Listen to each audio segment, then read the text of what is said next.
Perkenalkan Ibu, nama saya Farah Novalina Syarani, biasa dipanggil Nova. Nah, sekarang tuh saya menduduki kelas 12 Ibu. Sekarang Mbak Nova kelas 12 ya? Ya Ibu, betul. Iya. Mbak Nova datang ke ruangan BK ini ada keluhan apa? Sebenarnya Ibu, saya mau berkeluh kesah tentang TKA nih Bu. Oh, tentang TKA ya? Betul Ibu. Coba ceritakan apa yang dirasakan sama Mbak Nova mengenai TKA. Jadi Bu, menurut saya TKA ini tuh kurang waktu gitu sih Bu untuk belajarnya. Menurut saya tuh kayak TKA ini terlalu buru-buru, jadi menyebabkan saya dalam belajar itu merasa kurang puas gitu lah Bu, istilahnya. Iya, Ibu paham apa yang kamu rasakan. Kamu kan merasa tertekan ya. Betul juga Ibu. Karena waktunya itu yang singkat. Betul Ibu. Nah, wajar sih kalau misalnya khawatir gitu.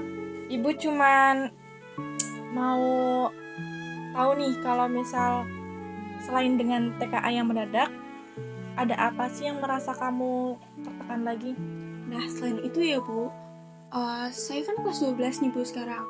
Nah, otomatis banyak tugas dan praktek-praktek gitu dong Bu. Yeah. Nah, sedangkan untuk TKA ini kan materinya tuh dari kelas 10 sampai kelas 12 kan Bu.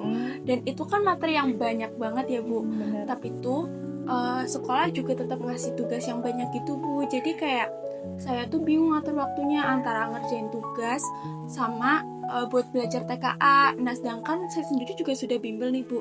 Tapi menurut saya bimbel juga kayak saya masih kurang gitu Bu. Iya. Jadi kamu itu susah ya, maksudnya sulit dalam memanage waktu. Betul Ibu. Iya, karena di waktu yang bersamaan dan banyak juga tugas-tugas ya. Iya, apalagi kamu kelas sekali. 12 Iya. gitu. Maka saran dari ibu tuh ya, kamu mungkin agak diporsir gitu. Maksudnya apa? Jadi diporsir waktu belajarnya. Kayak misal walaupun kamu pengen, karena waktu TKA itu mendekat, kamu kan kayak aku pengen belajar nih, kayak nanti sampai malam, sampai begadang. Nah, justru itu malah bikin kamu itu susah tidur, bikin kamu tuh stres, tertekan. Makanya diporsir, kayak misal dicicil 30 menit untuk ini, nanti istirahat dulu untuk merefresh otak, biar otak kamu tidak terlalu tertekan. Nah, kalau misal nih kamu ada di posisi yang sama nanti menghadapi TKA, tapi di waktu yang agak kamu udah mengetahui tuh lama, gak kayak sekarang mendadak. Kira-kira apa yang kamu lakuin? Yang pasti sih saya yang pasti akan belajar ya Bu. Cuman belajarnya juga nggak kayak yang sengebut ini. Jadi kayak saya mungkin ada waktu untuk istirahat, terus juga belajarnya juga ya sedikit-sedikit lah. Tapi yang penting konsisten gitu Bu. Iya, betul sekali. Jadi yang paling utama itu adalah jadwal belajar kamu. Misalnya yang pagi itu kan sekolah kan? Iya betul. Pulang sekolah kamu biasanya bimbel? Iya, saya dari pagi sampai sore itu kan sekolah. Nah, pulang sekolah tuh 3:30. Nah, terus nanti saya mulai bimbel itu ya jam 4:30 lah Bu. Jam 4:30 sampai jam? Sampai jam 6 maghrib. Sampai maghrib jam 6. Iya. Nah, nanti setelah maghribnya kamu bisa untuk istirahat dulu. Untuk persiapan TKA, kamu biasa setelah istirahat. Tapi jangan sampai terlalu larut, karena itu juga nggak baik untuk mental kesehatan kamu. Seperti itu. Dengan masalah waktu yang terlalu singkat dan juga belajar, itu tuh saya juga kepikiran nih Bu. Kan TKA ini juga untuk masa depan saya ya Bu. Jadi katanya saya dengar sih TKA ini kan untuk memvalidasi nilai raport nih Bu. Jadi misal nilai raport saya bagus tapi ternyata nilai TKA saya jelek, jadinya tuh nanti saya nggak bisa ikut eligible. Nah, gara-gara itu juga saya kepikiran Bu. Jadi kayak saya terlalu kayak mungkin bisa dibilang kayak agak stres gitu ya Bu. Dan juga jadinya tuh saya kurang tidur gitu Bu.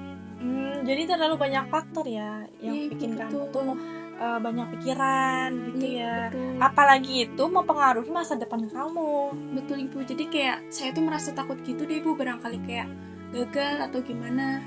Jadi saran Ibu untuk menghadapi yang seperti itu, kekhawatiran yang terlalu banyak overthinking gitu ya. Kamu itu harus menghadapinya itu harus lebih tenang, dengan menghadapinya itu dengan kepala dingin, jangan gegabah untuk melakukan sesuatu. Jadi kayak misal, wah aku mau belajar TKA tapi aku buru-buru nih mau ngerjain yang di tugas bimbel misal atau tugas sekolah. Nah itu jangan gegabah. Jadi kalau misalnya gegabah gitu kamu panik, Iya, nanti gak bakal terselesaikan semua tugasnya. Terus kamu sebelumnya sudah ada jadwal belajar rutin? sudah ada sih Ibu. Cuman ya itu kadang kan kayak tiba-tiba ada tugas tambahan atau ada kegiatan yang lain gitu. Nah jadi itu nggak sesuai sama jadwal belajar saya. Jadi kayak nanti tiba-tiba ada yang berubah gitu Bu. Ada yang berubah seperti itu ya. Betul, Nah, Bu. mungkin sarannya lebih ke ini ya. Kalau misal jadwalnya dibikin kayak 1 minggu, itu kan kamu kayak kegiatannya sudah dicatatkan. Ya, Untuk betul. aku 1 minggu kegiatan ini. Nah, sedangkan yang tadi kamu bilang pasti kadang tuh berubah karena ada tambahan. Ya, Maka betul. dari itu bisa juga tuh kamu bikin jadwal yang sehari-hari, bukan yang per minggu atau per bulan. Makanya yang sehari-hari. Misal hari ini kamu bikin jadwal untuk yang hari besok. Misalnya hari besok aku kegiatan sekolah, habis sekolah nanti bimbel, habis bimbel belajar TKA sekian puluh menit gitu ya. Terus kayak misalnya ada pengerjaan nanti di sekolahnya, ada ujian praktek. Jadi kan kalau sehari itu jadi tahu mana ada yang tugas tambahan, mana ada yang praktek misal kelas 12 ya kan. Iya. Kalau misalnya bikin yang 1 bulan atau 1 minggu ya itu bagus juga, cuman ya minusnya kayak gitu. Kalau misalnya ada ada yang tugas tambahan kan bakal bingung ininya Iya, betul. ngurutnya waktunya juga. Tapi kalau yang kayak misal sehari itu kan bisa lebih prepare dan lebih tahu jam-jamnya. Nah kira-kira kamu lebih memilih yang mana untuk kamu ke depannya jadwal belajarnya? Setelah saya mendengar saran dari Ibu sih ya, saya juga lebih mempertimbangkan sih untuk membuat jadwal kayak buat harian aja. Jadi misalkan ada yang tiba-tiba berubah, saya juga bisa lebih prepare kayak oh nanti saya harus gini nih. Jadi kayak saya lebih bisa mempersiapkan lah. Nah, ya betul, bagus sekali itu Mbak Nova. Jadi kamu lebih prepare lagi. Dan Ibu salut kamu itu mau sekarang tuh mau bisa mengungkapkan apa yang kamu rasakan ke Ibu. Jadi Ibu bisa tahu dan kita bisa mencari solusinya bersama. Dan kamu juga sudah memutuskan apa yang mau kamu lakukan untuk kedepannya. Jadi semangat terus ya Mbak Nova, apalagi kamu sekarang kelas 12. Gapai semua yang kamu impikan selama ini. Semoga kedepannya lebih semangat dan berhasil. Oke, terima kasih banyak Ibu.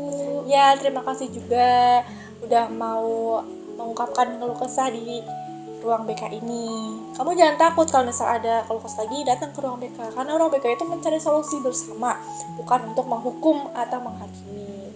Seperti itu. Baik Ibu, bisa dipahami. Terima kasih banyak Ibu.